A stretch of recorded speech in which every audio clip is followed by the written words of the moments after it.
Class 10 will focus on the electrolysis of copper 2 sulfate, and this is also other example which is there in your course for your ICSE examination. And in this you have to keep it in mind that the electrodes in this particular example is a case of active electrodes, not the inert electrode. अब यहाँ से चीज़ें पलट जाएंगी. What ever you have discuss in the previous part उसको थोड़ा भूलना पड़ेगा और नए तरीके से सोचना पड़ेगा, because this is a new concept for active electrodes. So I have made the container. ये इलेक्ट्रोलाइटिक सेल है, इसके अंदर आपका कॉपर सल्फेट सोल्यूशन रखा हुआ है, एक्वस है, कॉपर सल्फेट सॉलिड है जिसको आपने वाटर में डिसॉल्व करके you have made this solution which is acting as an electrolyte, right. Second thing is that regarding this thing, this particular electrolyte which you are using is also contains some trace of sometimes we add some acid also. ठीक है. और यहाँ पे आपने देखा electrodes आपके रखे हुए हैं. इलेक्ट्रोड्स आपने, कोई बात नहीं, मैंने पोजीशंस चेंज कर दी, आप यहाँ पे भी लगा सकते थे, उससे कोई इशू नहीं बनता है कि आप अगर आपने कॉपर यहाँ दोनों इलेक्ट्रोड्स ही मैंने बताया था ना, एक्टिव में copper act as an active electrode. So copper की आपने इलेक्ट्रोड्स ली रखी है, ये कैथोड की तरह काम कर रही है, and this is working as anode. You know cathode is negatively charge, so it is connected to the negative terminal of the battery. Anode is positively charge, it is connected to the positive. Anode is positive, so it is connected to the positive terminal of the battery. So this is the way how you have arranged. ठीक है. अब इसमें थोड़ा बहुत ध्यान देने वाली, यहाँ से आपका बेस शुरू होगा नेक्स्ट टॉपिक के लिए जो कि इलेक्ट्रोप्लेटिंग का केस है. ठीक है. यहाँ पे एक्टिव के केस में आपको हमेशा कुछ बातें ध्यान देनी है, और वो बात ध्यान देनी, इलेक्ट्रोलाइट जो आप यूज़ करते हैं उसी से मैच करा के आप अपने इलेक्ट्रोड्स यूज़ करें. अभी तक आपने नोटिस करा होगा जितने हमने पीछे के एग्जांपल्स पढ़े थे उसमें कहीं पर भी जो हमारे इलेक्ट्रोड्स थे वो जो इलेक्ट्रोलाइट था उसके किसी भी कैटायन या एनाइन से मैच नहीं कर रहा था उसका जो स्टेट था. ठीक है.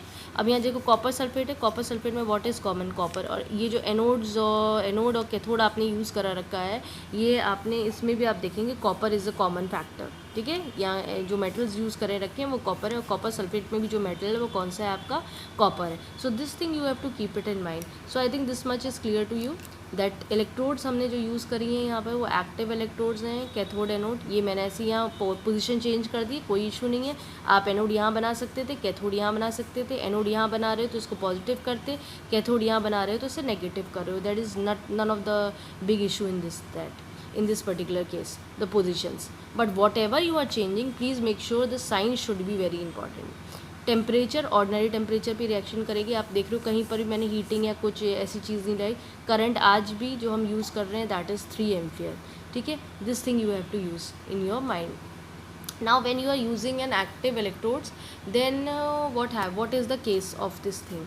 ठीक है. अब इसमें आपके पास क्या है, कॉपर सल्फेट का सोल्यूशन है. कॉपर सल्फेट आपने एक्वस कंडीशन में लिया रखा है.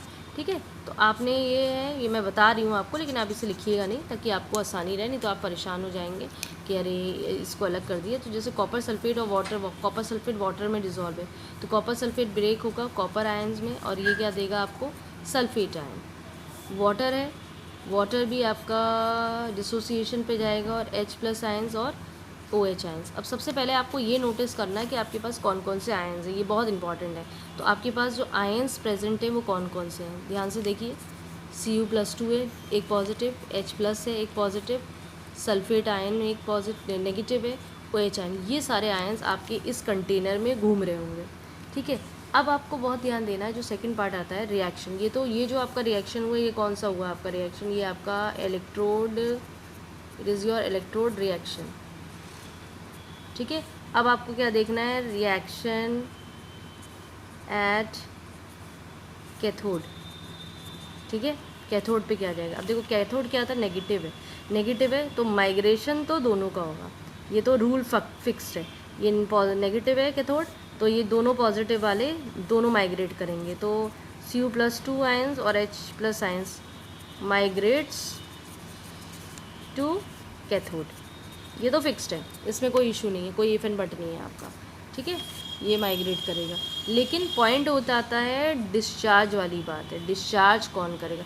इन दोनों को आप देखेंगे तो इलेक्ट्रोकेमिकल सीरीज़ में कॉपर H+ से नीचे आता है.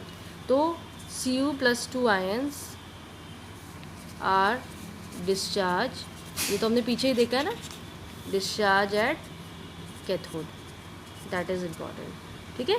तो ये डिस्चार्ज करेगा क्योंकि ये लोअर पोजीशन में आता है। अब क्या होगा, Cu+2 है, वही वाली बातें, जितना आपके पास पॉजिटिव चार्ज है उतना ही आप, क्योंकि कम है इलेक्ट्रॉन्स, उतने आप इलेक्ट्रॉन्स को ले लीजिए, ठीक है, और वो कॉपर बना लेगा, ठीक है। जो ये कॉपर का मेटल आपका बन जाएगा। ये कहाँ बना है कॉपर मेटल आपका, ये आपका कैथोड पे बना है। ये रिजल्ट है आपका, ये इंपॉर्टेंट है, पूछा जाएगा व्हाट इज़ द आउटकम और what is the result, what is the product, कुछ भी पूछ लें, what is the result, what is the outcome, what is the product formed at cathode, तो आपके पास क्या आप लिखेंगे, कॉपर मेटल, इंग्लिश में लिख लीजिए, copper metal will be formed at cathode. तो this is the one point how it is form, कैसे कॉपर इसने 2 इलेक्ट्रॉन्स को एक्सेप्ट करा। अब हम दूसरा केस देखेंगे, रिएक्शन एट एनोड। अब यहाँ इशू है एक बड़ी समस्या, that the electrode that you are using were active. उधर के केस में तो इतनी प्रॉब्लम नहीं आई, लेकिन एनोड में हमेशा प्रॉब्लम आएगी एक्टिव के केस में। अब यहाँ क्या होगा, एक्टिव होने के वजह से अभी तक तुम क्या करते थे, माइग्रेशन होता था ना। अब देखो ये पॉजिटिव है, तो आपके पास उस सोल्यूशन में कौन कौन से आयंस थे, नेगेटिव वाले, ये आयंस थे आपके, दीज आयंस वर थे। आज भी कहानी है, माइग्रेशन तो इनका होगा, both the ions, sulphate ions and OH ions will migrates to anode. पर एक्टिव होने की वजह से, anode is an active electrode, discharge जैसी कंडीशन नहीं आएगी, ठीक है। एक्टिव है, ये एक्टिव इलेक्ट्रोड है, तो माइग्रेशन तो होगा, दोनों भाई नेगेटिव में, पॉजिटिव के पास जाएंगे ज़रूर, उसमें कोई इशू नहीं है, लेकिन नाइदर आर डिस्चार्ज। ये एक इम्पॉर्टेंट सिनेरियो हो जाता है जब हमारा एक्टिव इलेक्ट्रोड्स होती हैं, ठीक है, इसके पास नहीं आ पाएंगे, मतलब इसमें माइग्रेट तो दोनों करेंगे, डिस्चार्ज नहीं हो पाएंगे। तो एक्टिव होने की वजह से रिएक्शन थोड़ा सा फ़र्क चलेगा, कैसे चलेगा वो एक इम्पॉर्टेंट है। एनोड खुद रिलीज़ करने लगेगा कॉपर को, ठीक है। तो कॉपर, एनोड क्या करेगा, कॉपर अपने में से, क्योंकि एनोड क्या है, जब तक इलेक्ट्रोड या एनोड्स में कोई भी मेटल होता है उस पर कोई चार्ज नहीं होता, ये बात ध्यान रखिए, क्योंकि ये सॉलिड कंडीशन होती है हमेशा, ठीक है। ये जैसे आपका एनोड आपने यूज़ करा रखा है कॉपर का, तो ये सॉलिड है, इसमें एटम भरे हुए हैं सारे, तो वो अपने में से एटम ही तो निकालेगा। तो एनोड ने क्या करा, अपने में से कॉपर के एटम निकाले। अब ये कॉपर एटम अपने क्या करेंगे, इलेक्ट्रॉन्स को रिलीज़ करेंगे, और जब इलेक्ट्रॉन इसमें से निकलेंगे तो ये Cu+2 आयन बना लेगा। तो आपका सोल्यूशन में क्या हो जाएगा, Cu+2 आयन्स हो जाएंगे। तो एनोड, कॉपर के इलेक्ट्रोड ने क्या करा, एनोड ने कॉपर की जो एनोड आपने, ये क्या है, ये कॉपर का एनोड है, तो ये कॉपर का जो एनोड तो उसने अपने में से कॉपर एटम निकाला, उसने उस एटम, जैसे ही वो सोल्यूशन में, देखो कंटेनर के अंदर है, ठीक है, एक को लेके चल रहे हैं, ठीक है, सपोज करो ये ऐसे करके, ये हमारा कॉपर का एनोड है। जब तक ये यहाँ है तब तक ये कॉपर एटम है, लेकिन जैसे ये सोल्यूशन में जाएगा ये Cu+2 आयन हो जाएगा। ये कैसे बना, वो ऐसे बना, कॉपर ने अपने 2 इलेक्ट्रॉन्स को रिलीज़ करा और ये Cu+2 आयन हो गया। कंडीशन आज भी यही है, ठीक है। अब यहाँ पे देखो, यहाँ पे ऑक्सीडेशन रिएक्शन चल रही है, ये सब भी ध्यान देने वाली बातें हैं कि यहाँ पे ऑक्सीडेशन रिएक्शन चल रही है, क्योंकि लॉस ऑफ इलेक्ट्रॉन्स हो रहे हैं, और पीछे में हो रहा था आपका गेन ऑफ इलेक्ट्रॉन्स, तो उधर रिडक्शन हो रहा था, तो ओवरऑल रिडॉक्स रिएक्शन। लेकिन कहानी थोड़ी एक्टिव की वजह से पलट जाएगी, डिस्चार्ज ऐसी चीज़ नहीं होगी एक्टिव इलेक्ट्रोड में कभी भी, वो खुद अपने में से क्या करेगा, इलेक्ट्रॉन निकालने लगेगा, रिलीज़ करेगा, इलेक्ट्रॉन्स में से, मतलब वो एटम्स को निकालेगा जिससे इलेक्ट्रॉन रिलीज़ होंगे, वो इलेक्ट्रॉन्स से फिर वो निकलेंगे तो फिर वो एक आयन बना लेगा। तो आपका प्रोडक्ट क्या बनेगा, प्रोडक्ट एट एनोड क्या बना, कुछ प्रोडक्ट नहीं बना, वो तो छोड़ रहा है। प्रोडक्ट तो तब बनता है जब उस पर कोई चीज़ अटैच्ड होती, तो there is nothing is been form and what is the case is been there, तो रिजल्ट इज़ नील। एनोड पे कुछ डिपोजिशन नहीं हुआ है, नील है, सिर्फ वो अपने अंदर से उसने Cu+2 आयंस को फॉर्म्ड करा, ये याद रखना। तो result is what, nil is been there. So this is very important, इसको हम और डिटेलिंग में भी पढ़ेंगे। Now once again I am focusing on the same diagram and I just want to tell you one more concept about it. देखो copper sulphate जो solution जो होता है वो ब्लू कलर का होता है, ये जो पूरा से, तभी देखो मैंने यहाँ पे जो स्केच पेन भी यूज़ करा है वो मैंने ब्लू कलर का लिया, ठीक है। तो ये सोल्यूशन जो था वो ब्लू कलर का था, है ना। अब एक्चुअली में अब तक तुम्हें पूरा प्रोसीजर समझ में आ गया होगा कि ये कैथोड में क्या हुआ, एनोड में क्या हुआ। एनोड ने क्या करा, अपने आयंस को, कॉपर आयंस को इसमें डिस्चार्ज करा, इसमें से वो Cu+2 आयंस देने लगा, ठीक है। ऑलरेडी सोल्यूशन में क्या क्या था वो भी हमें आइडिया है, ठीक है। और इसने क्या करा, जो कॉपर जो कैथोड था उसने यही कॉपर आयंस लेना शुरू कर दिया है ना, और इसके ऊपर पूरे सारे कॉपर आयंस जो थे वो जाके अटैच्ड हो गए और वो कॉपर एटम में और कॉपर मेटल में कन्वर्ट हो गए। यानी यहाँ पूरा जो है वो बेसिकली क्या हो गया, आपका कॉपर मेटल आके अटैच हो गया। समझ में आ गई नहीं दोनों कॉन्सेप्ट क्या हुआ। एनोड ने कॉपर आयंस को रिलीज़ करा, कैथोड ने यही कॉपर आयंस को एक्सेप्ट करा, और यहाँ पर क्या हो गया, आपका copper metal deposition copper metal का ये शुरू हो गया। ठीक है, अगर हम मैंने ग्रीन कलर से इंडिकेट कर दिया ताकि दोनों समझ में आ सके, लेकिन बेसिकली ब्लू कलर का रहेगा। ठीक है ना, तो ये कॉपर आयन जो है वो डिपोजिशन इसका हो गया। अब कंडीशन क्या है, ये जो प्रोसेस है, ये जो सोल्यूशन था ये ब्लू कलर का था। ठीक है, एक्टिव इलेक्ट्रोड लेने का क्या फ़ायदा होता है और इनर्ट का लेने का क्या फ़ायदा, तो वो दोनों चीज़ें देखेंगे अभी। अगर हम active, if you are using an active, this is the case of active electrodes, तो ये दोनों एक्टिव इलेक्ट्रोड्स हैं। एक्टिव इलेक्ट्रोड्स जब केस हुआ तो ये जो कॉपर सोल्यूशन जो था ये ब्लू कलर का था, तो क्या होगा, जितने आयंस इसमें से यहाँ पहुँचेंगे उतने आयंस एनोड रिलीज़ करेगा। मेरी बात समझ में आ रही है। Anode will release the copper ions, Cu+2 ions anode छोड़ रहा है, आपका सोल्यूशन में आ रहा है। तो जो ब्लू कलर सोल्यूशन का रहेगा वो मेंटेन रहेगा, वो कलर डिस्चार्ज नहीं होगा। सिर्फ क्या पॉइंट होगा, जब एनोड अपने में से कॉपर आयंस देगा तो कॉपर जो एनोड है उसका साइज़ कम होता जाएगा। ठीक है, वो मास में कम हो जाएगा, इसी में से थोड़ा थोड़ा निकलता जाएगा, उसका साइज़ छोटा होता जाएगा। सिंपल क्या करो, इस एनोड को रिप्लेस कर लो, कोई इशू नहीं है। जैसे ये खत्म हो जाए फिर दूसरी एनोड लगा लो। फिर से I am telling you, this copper sulphate solution is blue in colour. ठीक है, एनोड क्या कर रहा है, कॉपर आयंस को डिस्चार्ज कर रहा है सोल्यूशन में। तो जितने कॉपर आयन सोल्यूशन में आएंगे उतने ही कैथोड की तरफ माइग्रेट करेंगे, और माइग्रेट करके यहाँ एनोड कैथोड पे आ जाएंगे। ठीक है, तो यहाँ से अगर एक कॉपर आयन इसमें जा रहा है सोल्यूशन में से यहाँ, तो तुरंत एनोड एक कॉपर आयन छोड़ेगा। ये कंडीशन होगी, यहाँ से एक निकलेगा, एक यहाँ जाएगा, निकलेगा जाएगा, निकलेगा जाएगा। तो क्या है, जो कॉपर आयंस की वजह से जो ब्लू कलर आ रहा है सोल्यूशन का वो मेंटेन रहेगा, क्योंकि जितने कॉपर आयंस यहाँ जाएंगे वो उतने एनोड यहाँ रिलीज़ कर देगा, तो वो blue colour will remain same, it will not change. ठीक है, सिर्फ क्या होगा, जो एनोड का साइज़ होगा वो छोटा होता जाएगा। ये कब एप्लीकेबल है, जब when you are using an active electrode. Inert में फ़र्क हो जाएगा, इनर्ट को भी समझ लो ताकि ये ना आपको समझ में आ जाए। मुझे लगता है ये आपको क्लियर हो गई है पूरी एक्टिव इलेक्ट्रोड की कहानी। अब इनर्ट के केस में देख लो कि क्या होना चाहिए क्या नहीं होना चाहिए। ठीक है, now this is a case when you are using an inert electrodes. ठीक है, ये दोनों इनर्ट है। अभी आपने क्या यूज़ करा, एनोड को, आपने एक्टिव इलेक्ट्रोड्स को देखा। अब इनर्ट इलेक्ट्रोड, ये दोनों एनोड और कैथोड आपने यूज़ कर रखा है। कैथोड नेगेटिवली चार्ज है तो negative terminal of the battery से कनेक्टेड है। Anode is positively charge, connected to the positive terminal of the battery. ठीक है, ये आपका कॉपर सल्फेट का सोल्यूशन आज भी वही है जो कल था, वाटर में डिजोल्व करके बना लीजिएगा।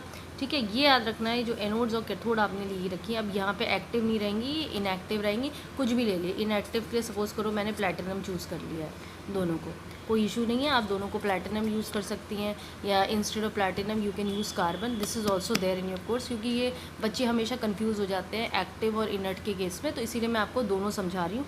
एक्टिव वहाँ समझाया था आपको, इनर्ट के केसेस में हमने एनोड कैथोड लिया है, प्लैटिनम का लिया रखा है। आप प्लैटिनम ले सकते हो, in place of platinum you can use carbon also. Even cathode के केस में आप कॉपर का भी इस्तेमाल कर सकते हो, कोई इशू नहीं है ना। देखा था ना पीछे कॉपर इस्तेमाल करा था तो कोई वो एक्सेप्टेंस वाला केस नहीं कर रहा था वहाँ पे, सिर्फ कोई डिस्चार्ज नहीं कर रहा था, वो सिर्फ मतलब बेसिकली क्या कर रहा था, माइग्रेशन हो रहा था और वही पर्टिकुलर आयन डिस्चार्ज होते, अपने में से वो कुछ रिलीज़ कुछ नहीं कर रहा था। तो यहाँ पे जो कैथोड है आप प्लैटिनम भी यूज़ कर सकते हो, कार्बन भी, and copper also. But anode के केस में याद रखना है कि प्लैटिनम या फिर आप है ना कार्बन यूज़ करोगे, यहाँ कॉपर मत यूज़ करांगे। कॉपर यूज़ करा तो वो एक्टिव इलेक्ट्रोड की तरह काम करने लगेगा। ठीक है, अब सपोज़ करो ये सोल्यूशन है, अब ये देखो सोल्यूशन कॉपर सल्फेट, इसके अंदर इलेक्ट्रोलाइट भरा हुआ है वाटर में डिज़ोल्व करके। ये सोल्यूशन ब्लू कलर का, मैंने ब्लू कलर से बनाया भी रखा है। अब होना क्या है, सबसे पहले जो कॉपर सल्फेट सोल्यूशन है वो डिसोसिएशन पे जाएगा ना, तो वो डिसोसिएशन में जाएगा। अब ये तो पुरानी बातें हैं, आपको अपना इलेक्ट्रोड रिएक्शन पता होना चाहिए। आयंस देगा, वाटर है, वाटर भी it will break and give you H+ ions and OH ions. अब आपके पास जो आयंस है सोल्यूशन में वो क्या है, ये दोनों है, ये दोनों है। ठीक है, अब हम देखते हैं कैथोड पे क्या काम होगा।